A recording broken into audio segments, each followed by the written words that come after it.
Today I'm joined by the one and only Luke Thomas. Luke, today's a special day. So today you have had two singles come out on iTunes and Spotify. You're in a band with another person as well, so we've got to give credit for that. Why don't you go ahead and explain exactly who you are, what you do, and why today's such a great day? Okay, so I'm for lack of a better word, I guess, a meditation teacher. That's kind of the form that life's taken currently. Do workshops for people sort of around the south coast, south area, predominantly with the idea of introducing people to just a mindful, presence-based lifestyle. One aspect that's taken has been through music, a musical journey. I always used to play music as like a younger man, back when I was sort of drinking and taking drugs and stuff like that. Subsequently, after quitting drinking and taking drugs and coming on a spiritual path, it's very difficult to find where music fitted in anymore because they were so part and parcel. But then recently I met another guy who's a yoga teacher, and I met him doing his yoga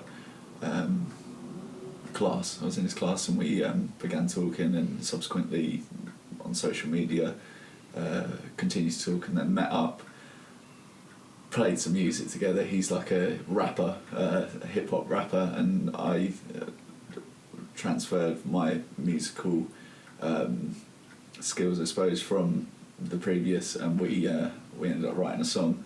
The day after we first ever met, he got a message saying, "Do you want to play a gig?" And he asked me, he's like, should we be a thing? Like, do you want to play a gig together? The day after we met, and I was like, yeah.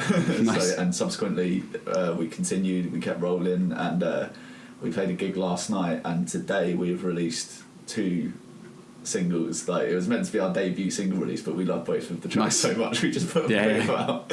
And they're up on Spotify and iTunes right now. Spotify, iTunes, Tidal. Nice. They're going to eventually be on SoundCloud. They're not quite yet, but cool.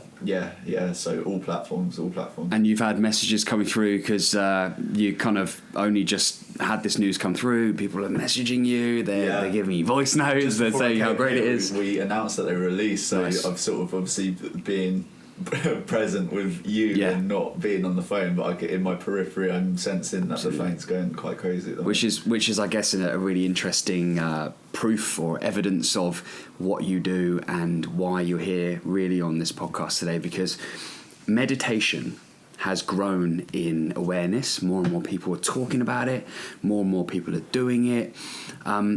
You are a meditation coach. You teach people. You do workshops. You do bits and pieces online to help people to connect with themselves and their higher understanding of life. Now, what is it about presence specifically that people should know about? Okay, so often in spiritual teaching, it seems like people will list all of the things that they do, and then like, and I try and be present. Like, it's almost like an art, like and also I'll try and be present, not realising that all life happens in the present. So whatever your practice is, if your fundamental key practice isn't presence, then you can't really be practicing any of the other things that you think you're practicing, because your attention isn't in life. It's in past, future, what I'm going to do, things I like, things I dislike in the mind, in your emotions. But really, all there is what's happening now. Any thought you think now. Any emotion you experience, any external event you experience, all happens now. So if the key focus of your entire practice isn't living in the now, you're sort of missing life. Sure. I mean, a classic example of that. I mean, it's so put in such a great way. You've articulated that, as you always do, in such a great way. I guess a prime example of that would be, we're coming up to Christmas.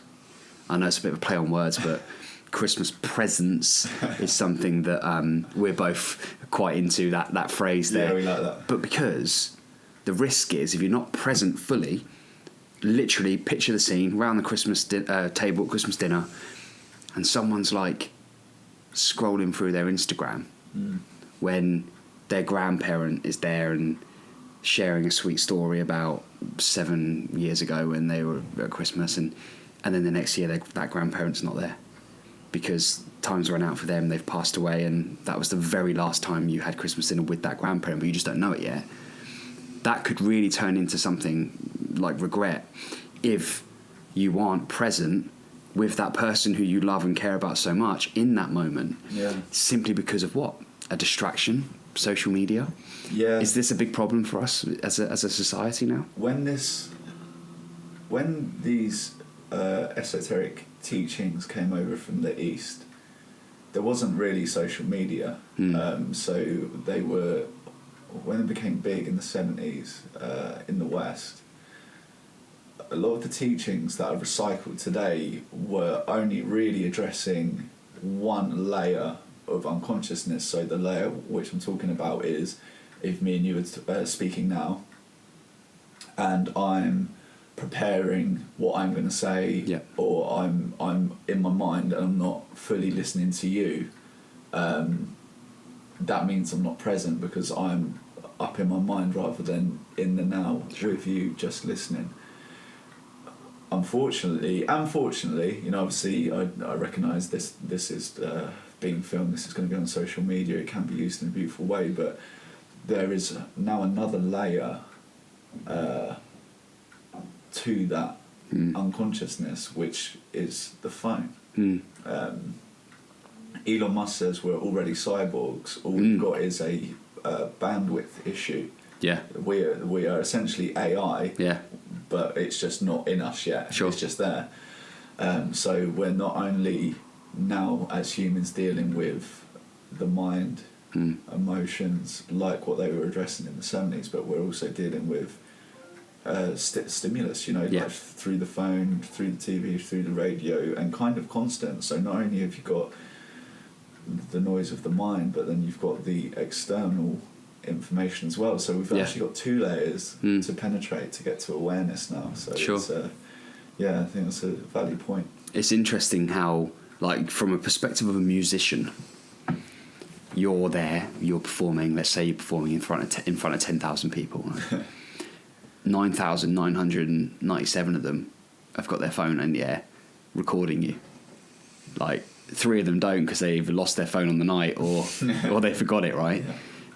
But like, isn't that exactly what we're talking about? Because them being present in that moment, to them, is filming it so that they can then perhaps show that they were there. They can show their friends, this is what I was doing, I'm so cool. No, if there's a plan, I will... Well, that's why it stems from that. Some might just be routine habit of, this is a great moment, I want to capture it. Often. But for what? To share it? To post it? To look back? We've got memory for that. Like, we've got our own bank of memory, but we're even transcending our memory and relying on these computers to remember things as well. Like, is that new age presence, or is that completely not being present? I think you'll probably find that it's not being present. A lot of the gigs that we play as Mango Valley are spiritual type festivals, which means there isn't much footage of us. Sure. Unless there's a professional camera person, because say yesterday my friend Haya was there, and I think she recorded like 4 seconds. Sure. And then because she practices, so where normally this is a great moment, I should film this, her reaction is, this is a great moment, I should be present with this. Wow, yeah. And that has become her norm, sure. Which is good, because when we're there, it is so palpable. Like, you can feel everyone is hanging on your every word completely with you. which is beautiful. Yeah. So it's lovely, lovely, lovely to play to those sorts of audience. Obviously, means there isn't much footage, but that's just one example. Sure. And I think it will come full circle. I think everyone will realise that, oh, actually, I'm shortchanging myself here, and instead of the reaction being to get out of the phone, it will be to put down the phone. There's that one picture of that, I think the caption is like a lady, she's from a different time, and she's on the barrier and everyone's filming what's happening, and then she's just kind of looking, and that encapsulates it for me. Yeah. And you can tell who's enjoying that moment more. Yeah. I think it's great to talk about these things. One thing that I've been saying a lot recently is how social media, and we're on sort of a social media tangent now, but it's really interesting to get your view on it, is an addiction. Because it releases the dopamine in our bloodstream, the hormone dopamine, in the same way that drugs, alcohol, gambling do. And the analogy that I've been throwing around recently is, imagine that alcohol was only 10 years old. Imagine if it had only been around for 10 years. Yeah. We wouldn't have an age limit. We wouldn't have like restrictions on things like driving and operating heavy machinery. It would just be like, well, is it a problem? Well, for some people it is, but it's not really official yet. The government haven't stepped in and made it a thing. It's like those adverts saying smoking's good for you. Yeah, exactly. Well, yeah, prime example, like social media is not regulated for age. Facebook and Instagram and things, they have like a tick box saying, are you over this age? If you are, then great. If you're not, you can't use it. But there are people on TikTok, there are people on lots of different social media. YouTube is probably the biggest one. You can be a kid and have a YouTube channel, and it's not regulated. It's causing the same sort of addictive reactions. What's your view on becoming part of the solution and not the problem from where you are? Because like me, you are using the internet and social media to put a positive message across. We would be completely contradicting ourselves, and we'd be like full of shit if we were saying how bad it was and then we released this podcast and these videos, right? But we're is bad podcast. Yeah, we wouldn't be on it, would we? It wouldn't exist. It wouldn't get, no one listened to it. But we're trying to leverage, or perhaps not leverage, but find solutions within this thing that is essentially an extension of our own consciousness. So how do you see it from your point of view? What does it mean to you, this whole opportunity? Yeah, I mean,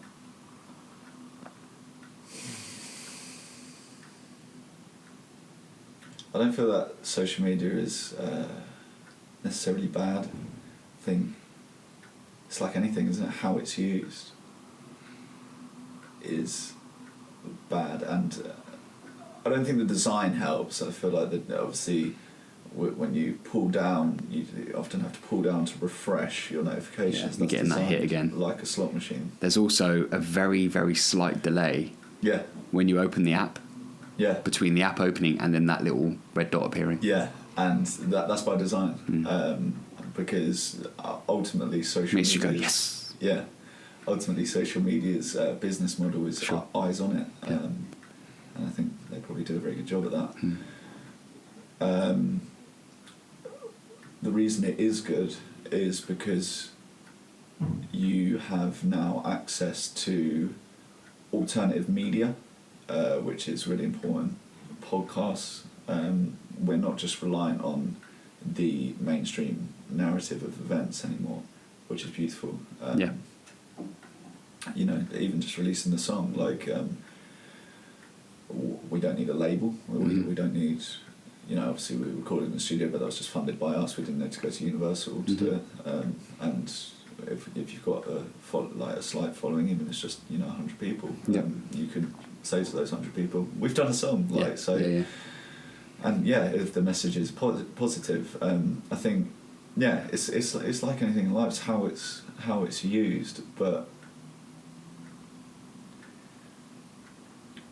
So from a spiritual point of view, obviously that's just on the level of form. Yes. But from a spiritual point of view, what we call ego is when you're identified with the idea of yourself. So when you've got a relationship with not even necessarily bad, like or particularly good, like you think you're brilliant, because that's what a lot of people think. Yeah. Ego means showing off. He thinks he's brilliant. Not necessarily. you could have a really big ego, but it thinks you're shit. Yeah. It's just to the degree of the level of identification with the relationship with yourself. Yes. And I think what we're seeing with social media is not only are people tackling their regular ego, the relationship with self, but then we also have a sort of cyber ego where people have a relationship with their online persona, and which is obviously exacerbated by views, followers, likes. Yeah, I mean, I even had it yesterday. I met someone who I just got chatting to this guy, and I said, "Oh, like you said, he took pictures." I was like, "Oh, brilliant! Like, are you on Instagram? I'd love to follow you." Follow him. He's got like 500,000 followers verified and all that, and I felt within. Yeah. How didn't I not know that? Yeah, like, and sort of like there was an urge to treat him a bit different now. Yeah. So it is true, like, you know, and it does kind of happen, because I just kind of discovered that, like, oh, you're doing very well on social media, but actually we all just throw our phones out the window. Yeah. Then what? Who are we? Like. So yeah, I think there's two levels now of ego identification. There's ego, I like that, cyber ego. It's ego. Cool. Yeah. Now, there's something in the pipeline for you which is going to be really beneficial for people, and it's teaching them how to understand presence. What would be the number one reason, like if you had to say in one sentence, the number one benefit or reason why somebody should really understand presence this day and age? What would it be? Nothing that has ever happened, ever can happen, or ever will happen, has ever happened not in the moment. Yep. And to ignore the moment and to treat it as if it is a means to an end is to ignore life. And that's beautifully put, and it falls right into that's what I like about what you do and where you're going with it. Is one of my biggest things is legacy, which is all about making every second count, and whether that is the second that you're asleep or, you know, literally, because you don't want to be staying up all the time just because oh my God, I might die one day. But it's making every second count for what it should be, which essentially is the presence, isn't it? And I think the more ways that people understand that, or the more ways in that people can have to understand that, the better, because that means there's a world full of people who care, who are kinder, who are listening to themselves a bit more, and essentially helps our evolution as a... It has to be the next stage of human evolution, because if not, we've seen... Conor McGregor is a great example. Obviously, I know that you practiced Japanese Jiu-Jitsu, and so Conor McGregor is an incredible example. In humanity, there is only so far that ego can take you. Mm-hmm. So what we saw with Conor was the ego was brilliant at getting him to the dance. It sells. It was beautiful, the drama of it all. But then when he peaked, and then when he was having the fight with Khabib, you saw the ego completely dysfunctional, didn't serve anymore, seemed desperate actually, and seemed like, and we all saw through it. And I feel like actually, if Conor had taken a step back then when he was fighting Khabib and thought, well, the ego's got me to the dance, what happens if now I'm just fucking mega humble? Yes. We would have seen so much longevity from him. Yeah, sure. I think that ego was a necessary stage in human evolution. I mean, people were living longer. Yeah, and helped us survive. Yeah, and, you know, as we said, with like the media and stuff like that, but there has to come a point, it's like in the market, constant growth on a finite planet is not possible or sustainable. True. And I feel like humanity is coming to a point now where the ego has got us to this point, and it's kind of relatively comfortable, obviously not around the entire world, but what we're seeing now is the ego is going into that dysfunctional mode. Yeah. President Trump, like, you know, like the conflict that we're seeing in the world, the conflict we see on social media, it's become dysfunctional. Sure. And the next stage has to be that relinquishing. Yeah. and let's enjoy what the ego built. Yeah. The ego gets us to the dance, but we have to let presence do the dancing. Yeah. Otherwise, it's we destroy ourselves. Actually. I mean, it's a great topic. There's probably a whole another episode of the podcast. But as we're here, I mean, the rise in spirituality as a practice, and meditation, and mindfulness, and positivity is very similar in taste, perhaps, if you want to put it as a sense, to traditional religious practices. In the sense it gives you something to believe in, something to focus on. It gives you a set of methods and strategies to focus. It gives you discipline. It essentially preaches goodness. And there's a lot of kind of under the cover theories about the ego that it's perhaps traditional Christianity's definition of... traditional Christianity defined the ego as perhaps the devil. That it's a man-made thing. That it's us that created this problem, and that we're all from one universal source of life. Yeah. Again, this is probably for another podcast, and maybe some people have turned off now because they're like, "What the fuck he's talking about?" But I think maybe we're in this, and it all connects. Social media is teaching us through the literal demonstration of Wi-Fi that we can connect to different frequencies. It's paving the way for us to be able to perhaps open up our minds and spirits and souls to be able to understand each other better and ourselves as one. We're all connected, and maybe it's has to be a bit broken before it's fixed. It has to. When the caterpillar turns into a butterfly, the caterpillar doesn't just get better at crawling on the floor. Yeah. So, I mean, it actually becomes all dysfunctional. That it's not very good at being a caterpillar anymore. There needs to be another way. And then cocoon comes out as a butterfly, completely transcends caterpillar altogether. It's interesting what you say about Christianity, because actually man fell from heaven in Christian terminology. I believe all religion is metaphor for presence. Sure. That's what I believe. And man fell from heaven when they bit from the fruit of the knowledge of good and evil, developed an ego. That's good, that's bad. That's what the ego says. That's good, that's bad, on me, blah, blah, blah. And only when man started making those kinds of decisions did they descend from heaven. Before, they were just in Eden. Sure. So Christianity doctrine actually says that. So it's amazing how we could be living this complete obvious sign right now that the majority of the devices that we consume these perhaps negative triggers on, the literally the logo is a bit an apple. I mean, we are maybe this is just one big obvious sign through manifestation of good and bad, or whatever you want to call it, or maybe it's somebody already knows what's going to go down, and they're just kind of making it a bit of an ironic situation. But like, I guess if there's anything practical we can take from that, it's that our behaviour with these things and in these current challenges that we're faced with are what will ultimately dictate whether we smile more or not.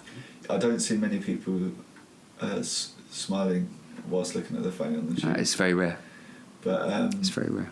It's a good point. There are times when a text comes through, but or perhaps a video. A video of a cat falling off the table. I mean, not to completely discredit, obviously, me and you met through social media. I think it can be incredible. You know what I mean? It's like anything. It's like... Well, it is. Yeah, and it is incredible. It is not the technology, it's the user, always. Yes. Yeah. And if you have a conscious person who is present, because what that looks like, actually, using technology consciously, is when you're with someone, the phone isn't, you're just there. But there will come a time, actually, when you can say, now I'm doing phone. Yes. And you can be present with that. Absolutely. This is my phone time. And then half an hour has passed, phone time's over. Like, sure. You know, I think because they are just in our pockets, it's, you know, and like story culture. We're always putting up stories of what we're doing and stuff like this. Almost encouraged. Sure. So yeah, that it is not impossible. Some people just go fully the other way, and I do actually think that there will be. Ironically, it will be obviously a silent revolution because you'll never hear about it, but there will be a revolution where people, you can only get them by writing them a letter. Yeah. I think, you That'd know, be cool. as we saw with the rise of people being, you know, vegan or the incredible backing that the LGBTQ community got, like, I think there will be another subsect of the population who are no technology actually. Yeah. And if you want me, you can write me, or maybe they'd want an email. Yeah. You know, but you'll never hear about it. Yeah. Because it won't be on social media. Yeah, that's it. It's a good time. It's an interesting time to be alive, and I think in the meantime, with whatever happens, it's been quite a deep conversation, which I love. We are going to continue to keep using social media for positive reasons, for spreading the message of awareness and presence. And you've got to play the cards you're dealt. Like, exactly. We were born now, so we'll use everything we can to make it good. Because otherwise, other people will anyway. Yeah. And if you're not there in the trenches fighting the good fight, then what's the good of me just going? I couldn't sit back and let it happen. Yeah, like you know, often I think, should I just join a monastery? Should I? What's the point? Like, who will I? You got to put Luke Thomas to good use. I got to put Tommy Gentleman to good use. We need to do this, and that's one of the reasons why we're doing this episode. And I'm actually really pleasantly surprised at where we've gone with it, and I think it's a great representation of the sort of conversations that we have, you know, off air, so to speak, which are really always enlightening. I really hope that you've enjoyed listening to this podcast, watching this video, and that it's brought you a very different, or perhaps more colourful way of looking at things, and maybe just given, if you've had a couple of these thoughts before, or a couple of these sort of ideas of how to approach things, that it's just maybe given that a bit more weight, to say that, you know, these are questions that you are allowed to ask yourself, that you should be looking into. We're all here to learn and discover and help each other evolve, and so hopefully this has done that for you and helped you along the way. Luke and I would absolutely love to know what you think about this episode, so please, even if you thought it was the best thing you've ever heard, or you want to give us something else, some kind of other opinion, then we welcome it. We would love to know what you think. Leave a comment or screenshot if you're listening to the podcast, post it up on Instagram. The more we use these social media platforms for good, the better our existence will be, the more we'll smile, and the more we'll be able to help each other grow. Luke, any final thoughts or words that you'd like to share? If you want to follow me, yes, where can we find you? My Instagram is Yogi Valley. All one word? Yeah, all one word. YOGIVALLEY. I just had to figure that out in my brain. Mine does come in handy sometimes. And we are running workshops out of Reasons Fitness monthly. The month of December we're not doing, just to give everyone a chance to. From 2020. Yeah, so from 2020 onwards there will be workshops with myself teaching this kind of thing. So I hope to see people there. And for the wider audience, we've got people listening all around the world. Shout out to all of you guys and girls overseas who aren't in the UK. By the way, let us know where you're listening. Comment, screenshot, you know the drill. You'll be able to get hold of Luke and follow him on Instagram, and stay tuned for future courses that he'll be releasing online. And check out Mango Valley Music. And the music. That's the two releases. And the music. For the two releases. Lots of plugging and promoting. We want you to be involved. We want you to be surrounded with lots of positive influence. So it's worth doing that. Thank you for listening, guys. Really Absolutely. Appreciate it. And take a conscious breath. And whatever you're going to do next, do it fully. Beautiful. Thanks, Luke. Thanks, Tony. Good man.